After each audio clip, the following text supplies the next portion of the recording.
23 अक्टूबर चुनावी व्यस्तताओं के चलते लंबे समय से प्रदेश में कार्यकर्ताओं से मुलाकात नहीं हो पाई थी, लेकिन अब वरिष्ठ नेता ने अपने मारवाड़ और मालानी क्षेत्र के दौरे की शुरुआत कर दी है। उन्होंने कहा कि पिछले 40 वर्षों से पार्टी और सामाजिक कार्यों से जुड़े रहने के कारण वे लगातार प्रदेश के विभिन्न क्षेत्रों का दौरा करते रहे हैं। इस बार 2 दिवसीय दौरे पर वे अपने कार्यकर्ताओं और सामाजिक कार्यक्रमों में शिरकत करेंगे। उन्होंने इस दौरान पार्टी के वरिष्ठ दिवंगत नेता सूर्यकांत व्यास और मोहन मेघवाल को श्रद्धांजलि दी। इसके साथ ही स्थानीय विधायक देवेंद्र जोशी की माता के निधन पर शोक संवेदना व्यक्त की। अपने दौरे के पहले दिन रामदेवरा में रामदेव जी महाराज के दर्शन करेंगे, जबकि अगले दिन तनोट माता के दर्शन का कार्यक्रम है। महिला कल्याण पर विशेष जोर, सुकन्या समृद्धि योजना को बताया बड़ी पहल। प्रधानमंत्री नरेंद्र मोदी के नेतृत्व में महिलाओं और बालिकाओं के कल्याण के लिए कई योजनाएं शुरू की गई हैं, जिनमें बेटी बचाओ बेटी पढ़ाओ और सुकन्या समृद्धि योजना का विशेष उल्लेख किया। हरियाणा में लिंग अनुपात की समस्या को देखते हुए इन योजनाओं की शुरुआत की गई थी। नेता ने कहा कि वे इस योजना के अंतर्गत प्रतिवर्ष आर्थिक रूप से कमजोर बालिकाओं के बैंक खाते खुलवाने का संकल्प लेकर काम कर रहे हैं। पिछले साल करीब 60,000 बालिकाओं के खाते खोले गए थे। बॉर्डर एरिया में लोक जागरण और बॉर्डर टूरिज्म पर जोर। इस दौरे पर बॉर्डर एरिया का भी जिक्र किया गया, जहां सीमा क्षेत्र में पार्टी के विचार परिवार के लोग लोक जागरण और बॉर्डर टूरिज्म को बढ़ावा देने का कार्य कर रहे हैं। और चुनावी व्यस्तता के कारण प्रदेश में कार्यकर्ताओं से मिलने के लिहाज से थोड़ा लंबा अरसा हो गया था।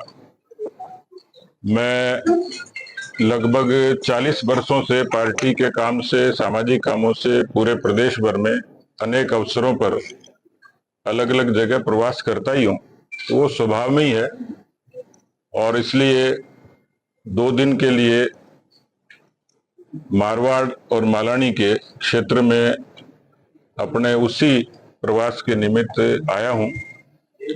कुछ जो हमारे वरिष्ठ नेता दिवंगत हुए, स्वर्गीय सूर्यकांता जी व्यास जी, जो इस क्षेत्र की बहुत ही वरिष्ठ राजनेता थी, स्वर्गीय मोहन मेघवाल जी, जो बहुत लंबे अरसे से जिन्होंने इस क्षेत्र में और पार्टी को सेवा दी, हमारे यहाँ के विधायक देवेंद्र जोशी जी की माताश्री, तो कुल मिलाकर सामाजिक तौर पर वहाँ शोक संवेदना के लिए आया। आज मैं रामदेव जी महाराज के दर्शन करूंगा रामदेवरा में, और कल तनोट माता के दर्शन करूंगा।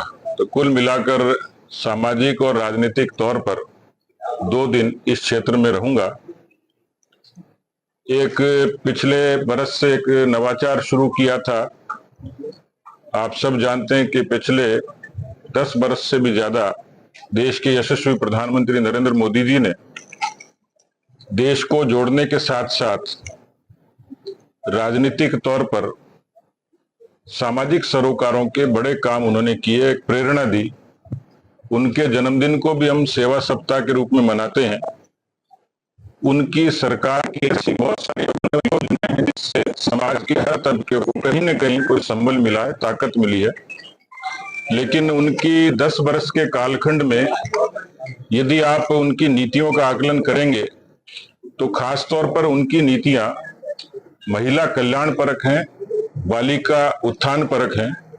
और एक उनकी बड़ी अभिनव योजना, मैं क्योंकि हरियाणा के प्रभारी के नाते ताल्लुक रखता हूं, तो जब देश में लिंगानुपात कम हुआ तो हरियाणा की धरती से ही उन्होंने बेटी बचाओ बेटी पढ़ाओ की शुरुआत की थी। और उसी क्रम में आगे चलते चलते एक अभिनव योजना उनकी सुकन्या समृद्धि योजना, जिसमें 0 से 14 वर्ष की बालिकाओं का डाकघर में बैंक में अकाउंट खुलता है। 250 रुपए से शुरुआत होती है और बालिका जब परिपक्व होती है, 18 वर्ष की होती है तो पढ़ाई के लिए, और 21 वर्ष की होती है तो विवाह के लिए। तो मैंने एक संकल्प लिया था कि प्रति वर्ष ऐसी बालिकाओं के हम लोग अपनी इच्छा से पार्टी के कार्यकर्ता मिलकर उनके खाते खोलेंगे, ताकि ऐसी जो बच्चियां हैं जो पारिवारिक रूप से, आर्थिक रूप से सक्षम नहीं है, उनको सक्षम बनाएं। यानी इसका अर्थ ही है कि जो मैंने कहा कि इंजीनियरिंग है, मैनेजमेंट है, और हर दिन कोई नई चीज उठती है, तो सीखने और समझने के लिए बहुत सारी चीजें हैं। तो कार्यकर्ताओं के प्रबोधन के लिए मुझे लगता है कि बहुत सारी ऐसी चीजें हैं जो कभी अवसर मिलेगा तो साझा करूंगा। लेकिन ये बात सही है कि अच्छे डेडिकेशन।